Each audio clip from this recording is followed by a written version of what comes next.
और चलिए खबरों में आगे बढ़ते हैं। जनता उन्नयन पार्टी के मुखिया हुमायूं कबीर, जो कि बंगाल के 2 विधानसभा सीट रेजीनगर और नावदा से इस बार चुनाव लड़ रहे हैं, जिन पर हाल ही में बीजेपी से पैसे लेकर वोट पोलराइज करने का आरोप लगा है। ऐसे में भारत एक्सप्रेस के संवाददाता अतुल यादव ने हुमायूं कबीर से कई मुद्दों पर बातचीत की है और उन पर लगे हुए आरोपों का पक्ष भी उनसे जानने की कोशिश की गई। ये रिपोर्ट देखिए।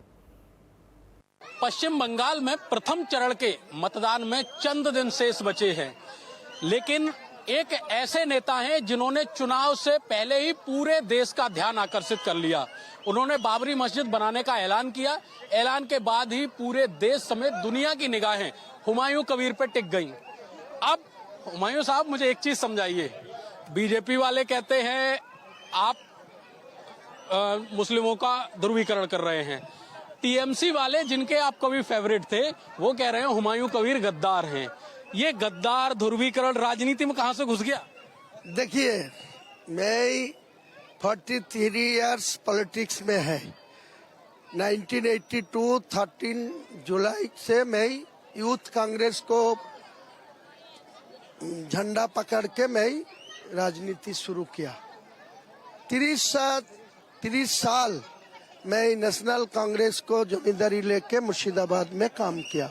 कभी पंचायत, कभी पंचायत समिति, कभी जिला परिषद चुनाव गया, काम किया। लेकिन 2011 में कांग्रेस दल मुझे मौका दिया विधायक बनने का, तो मैं जो उसी time leader of the opposition था मुर्शिदाबाद जिला परिषद का, तो मैं जो 13 मई 2011 जो रिजल्ट आया तो मैं जीत गया।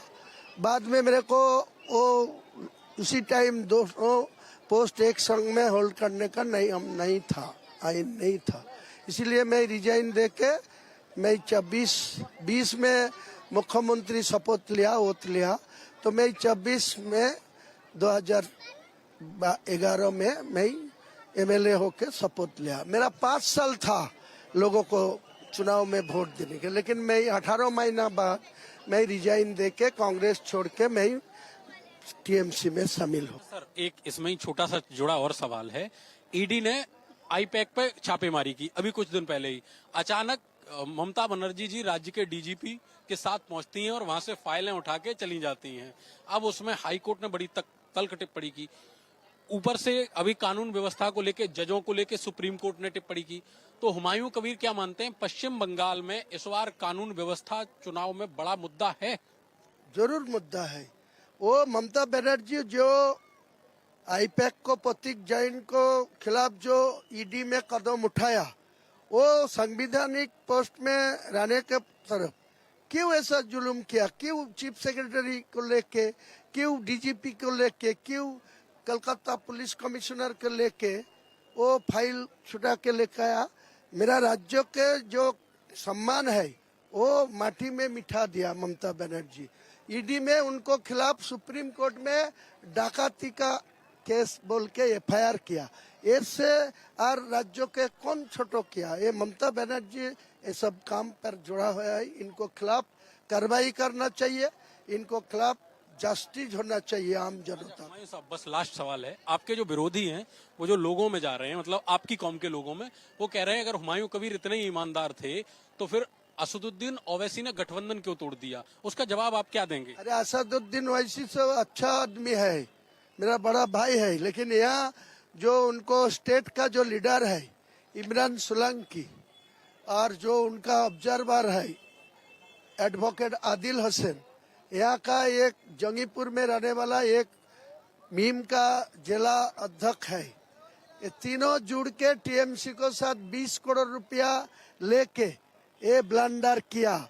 हिम्मत है तो मेरा खिलाफ केस में जाने दीजिए ना। मैं तो बोल रहा है चोर है इमरान सोलंकी, असदुल्ला एवं उनका एडवोकेट पर्यवेक्षक आदिल हुसैन। अब मेरा इतना हिम्मत ले बोल रहा है तो मेरा खिलाफ कोर्ट में जाना चाहिए, जुडिशियल में जाना चाहिए। क्या होगा? मैं झूठ बोल रहा है तो कोई झूठा इंजाम के मेरे को खिलाफ कार्रवाई होना चाहिए। तो अब ममता बनर्जी मुख्यमंत्री बन रही हैं कि नहीं बन रही? नहीं बनेगी। हुमायूं कबीर की कितनी सीटें? मेरा 100 से ज्यादा सीट लेके जाऊंगा। ममता बनर्जी कह रही है मेरी 250 आ रही है, तो कितनी सीटें हैं पश्चिम बंगाल? 250 तक 75 से उधर नहीं जाएगी, ओनली 75 सीट मिलेगी। और यहाँ के गांव में जो टीएमसी का जो गद्दार है, जो चोटी चाट से है, वो 4 मई को बाद कहाँ जाएगी। वो बांग्ला में एक बात बोलते हैं, जो माटी के बीच कोई दूर का गत्तो है, यो गत्तो में घुस जाएगी। चलिए, बहुत शुक्रिया हुमायूं साहब। तो ये हुमायूं कबीर थे, जिनका साफ तौर पे ये कहना है कि आने वाली 4 मई को जो ममता बनर्जी हैं वो और उनके समर्थक कहां गायब हो जाएंगे किसी को पता नहीं चलेगा। इसके साथ ही अब जो पश्चिम बंगाल की राजनीति है उसमें गद्दार और दलाल शब्दों का जो प्रयोग है वो होने लगा है। सहयोगी धर्मेंद्र के साथ अतुल यादव, भारत एक्सप्रेस, मुर्शिदाबाद।